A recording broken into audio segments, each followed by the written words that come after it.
షాద్ నగర్ వైపు ఉన్న మన స్వర్గసీమ వెంచర్లో ప్లాట్లు కొన్న వాళ్ళంతా సంతోషంగా ఉన్నారు. ఒక్కసారి విజిట్ చేయండి.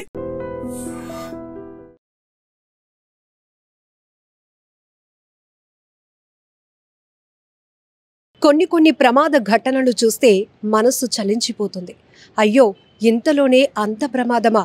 ఇప్పుడే కనిపించిన వ్యక్తి రెప్పపాటులోనే అలా మృత్యువుడికి చేరుకున్నాడా అని మాటలు మనం కొన్ని దృశ్యాలు చూసినప్పుడు అంటూ ఉంటాం. అవును, ఇప్పుడు ఈ సీసీటీవీలో రికార్డ్ అయిన ఈ దృశ్యాలు కూడా ప్రతి ఒక్కరిని కలిచివేస్తున్నాయి. మరికొద్ది క్షణాల్లో విధులకు హాజరు కావాల్సినటువంటి ఒక హెడ్ కానిస్టేబుల్ అంతలోనే ప్రమాదానికి గురయ్యాడు. మృత్యువు అతన్ని మింగేసింది. అతను గత కొన్ని రోజులుగా చికిత్స పొందుతూ ఇప్పుడు ప్రాణాలు విడిచాడు. అయితే ఈ ప్రమాదానికి సంబంధించినటువంటి సీసీటీవీ ఫుటేజ్ ఇప్పుడు సోషల్ మీడియాలో వైరల్ అవడమే కాదు, ప్రతి ఒక్కరి గుండెలను కదిలిస్తోంది. కలిచివేస్తున్నటువంటి దృశ్యాలుగా కూడా చెప్పొచ్చు. ఈ మధ్య అనేక ప్రమాదాలు, అది విమాన ప్రమాదమా, లేకపోతే షిప్వా, లేకపోతే రోడ్డు ప్రమాదాలా అని పక్కన పెడితే ప్రమాదం ఎప్పుడు ఎటు నుంచి ఎలా పొంచి వస్తుందో మనం ఎవ్వరం కూడా ఊహించలేం. కొన్ని ఘటనలు చూస్తే నిజానికి భూమిపై మనకు రాసిపెట్టి ఉంటే గనక ఒకవేళ మనం ఆ ప్రమాదం నుంచి కూడా తప్పించుకోగలుగుతాం, ప్రాణాలతో బయటపడగలుగుతాము అని చెప్పడానికి పెద్ద ఉదాహరణ అహ్మదాబాద్ విమాన ప్రమాదం నుంచి అంతమంది చనిపోయినా కూడా ఒకే ఒక వ్యక్తి, రమేష్ అనే వ్యక్తి ప్రాణాలతో బయటపడటం నిజంగా ఇది ఒక మిరాకిల్గా మనం అందరం చెప్పుకున్నాం. అలాగే సోషల్ మీడియాలో చాలా వీడియోలు వైరల్ అవుతూ ఉంటాయి. కొన్ని ఘటనలు చూస్తే మనకి చావు రాసిపెట్టి ఉంటే గనక విధిని కూడా ఎవరూ తప్పించలేము, ప్రమాదాన్ని తప్పించలేము అన్నట్టు ఏదో ఎక్కువగా పెద్దలు సామెతగా చెప్తూ ఉంటారు. ఒకవేళ మనకి భూమిపైన నూకలు చెల్లిపోయినట్టయితే కనుక పాము తాడు కూడా పామయ్యి కరుస్తుంది, ప్రాణాలు తీస్తుంది అని ఎక్కువగా పెద్దవాళ్ళు అంటూ ఉంటారు. అలాగే కొన్ని ప్రమాద ఘటనల తీరు చూస్తే కూడా కొంతమందిని అదృష్టవంతుడు అని అంటూ ఉంటే కొంతమంది చాలా దురదృష్టవంతులుగా మనం చెప్పుకుంటూ ఉంటాం. ఇప్పుడు ఇక్కడ పద్మనాభం మండలం, విజయనగరం జిల్లా పద్మనాభం మండలం కోరాడలో జరిగినటువంటి రోడ్డు ప్రమాదంలో రామునాయుడు అనే హెడ్ కానిస్టేబుల్ మృతి కూడా ఇంచుమించుగా మనందరం ఆ రకంగా చర్చించుకోవటానికి అనిపిస్తోంది ఆ దృశ్యాలు చూస్తుంటే.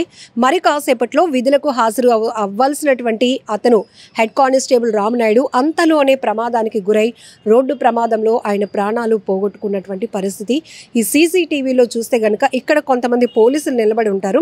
ఇది దాటితే ఆయన డ్యూటీకి వెళ్ళిపోయినట్టే. కానీ అంతలోనే ఆ గేట్ బయట అదే ప్రెమిసెస్ అవుట్ సైడు ఒక వాహనం వచ్చి ఆయన్ని ఢీకొంటుంది. దాంతోనే అతను పూర్తిగా కోమాలోనికి వెళ్ళిపోయిన పరిస్థితిలో ట్రీట్మెంట్ తీసుకుంటూ ఇప్పుడు ఆయన మృత్యువుడికి చేరుకున్నారు. చనిపోయినటువంటి బాధాకరమైన ఘటన.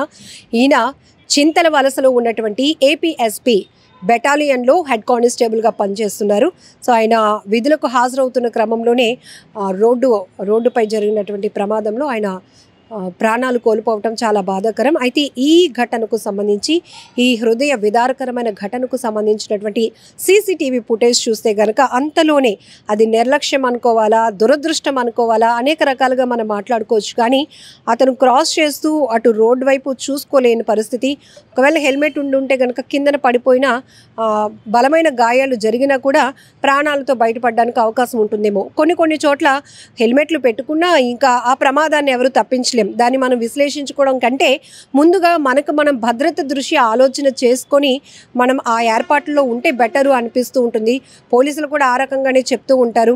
మీరు పోలీసులకు భయపడి హెల్మెట్లు పెట్టుకోవడం, ట్రిపుల్ రైడింగ్లు మానేసి అక్కడి వరకు ముగ్గురు ప్రయాణిస్తున్నటువంటి ద్విచక్ర వాహనంపై పోలీసులు చూడగానే ఆగిపోయి ఇద్దరు నడిచొచ్చేస్తూ ఉంటారు. ఇలా మా కోసం మీరు నటించకండి, మీ జీవితం కోసం, మీ ప్రాణాల కోసం, మీ కుటుంబం కోసం మీరు మీ భద్రతా చర్యలు, ట్రాఫిక్ రూల్స్ పాటించండి అంటూ పోలీసులు ఎప్పటికప్పుడు చాలామందికి కౌన్సిలింగ్ ఇస్తూనే ఉంటారు. సోషల్ మీడియాలో కూడా మనం చూస్తూనే ఉంటాం. మీ నాన్న ఏం చేస్తుంటాడు, మీ అమ్మ ఏం చేస్తుంటుంది, మరి నువ్వేం చేస్తున్నావు, కానీ నీకు ఖరీదైన బైక్ ఎలా వచ్చింది అని కూడా ప్రశ్నలు చాలా కూపీలాగుతూ మాట్లాడుతూ ఉంటారు. అంటే మన లైఫ్ స్టైల్ కానీ, మన కుటుంబ ఆర్థిక పరిస్థితులు కానీ, మన చదువు, ఇవన్నీ ఏంటి, మీరు చేస్తున్న ఈ ఎక్స్పాన్సివ్ బైక్స్ కొనుక్కోవడం కానీ, దానికి రూల్స్ పాటించకుండా రోడ్లపైకి ఎక్కడం, ప్రమాదం జరగడమో, లేకపోతే ఇలా పోలీసులకు చిక్కితే మళ్ళీ దాన్ని కేసులు ఇవన్నీ మళ్ళీ ఫేస్ చేయాల్సింది పేరెంట్స్ అనే స్థాయిలో పోలీసులు కౌన్సిలింగ్ ఇస్తూ ఉంటారు. అయితే ఈ ఘటనకు సంబంధించి ఇవన్నీ మనం ఎందుకు మాట్లాడుకుంటున్నామంటే ఈ మధ్య తరచుగా జరుగుతున్నటువంటి రోడ్డు ప్రమాదాల్లో ఎక్కువ శాతం భారీ వాహనాలు దూసుకొచ్చేస్తున్నాయి మనుషులపైకి. కొన్ని చోట్ల ఒక్కొక్కసారి మనం మంచి చేయాలన్నా అది మనకు ప్రమాదంగా మారుతుంది. మొన్న ఒక సంఘటన కూడా మీరు చూశారు. ఒక కుక్కను తప్పించిపోయి అదుపు తప్పి కారు ఏకంగా నదిలోనికి దూసుకుపోయి ఆ ఘటనలో 2 చనిపోయారు. అంటే ప్రమాదం ఎప్పుడు ఎలా వస్తుందో మనం తెలీదు, ప్రమాదాన్ని మనం తప్పించలేము కూడా. కానీ జాగ్రత్తగా ఉండాల్సినటువంటి అవసరం మాత్రం చాలానే ఉంది. ఇక్కడ మనం చూడొచ్చు ఈ రామునాయుడు అనే హెడ్ కానిస్టేబుల్ కూడా కాసేపట్లో విధులకు హాజరు కావాల్సినటువంటి వ్యక్తి అంతలోనే వాహనం ఢీకొని రోడ్డు ప్రమాదానికి గురై ఇప్పుడు చికిత్స పొందుతూ ప్రాణాలు విడిచినటువంటి ఘటన చాలా బాధాకరమైన విషయం. నిజంగా ప్రస్తుతం ఉన్నటువంటి సమాజం దేనికి ప్రయారిటీ ఇస్తుంది? ఆర్థిక సంబంధాల చుట్టూ మాత్రమే తిరుగుతుంది.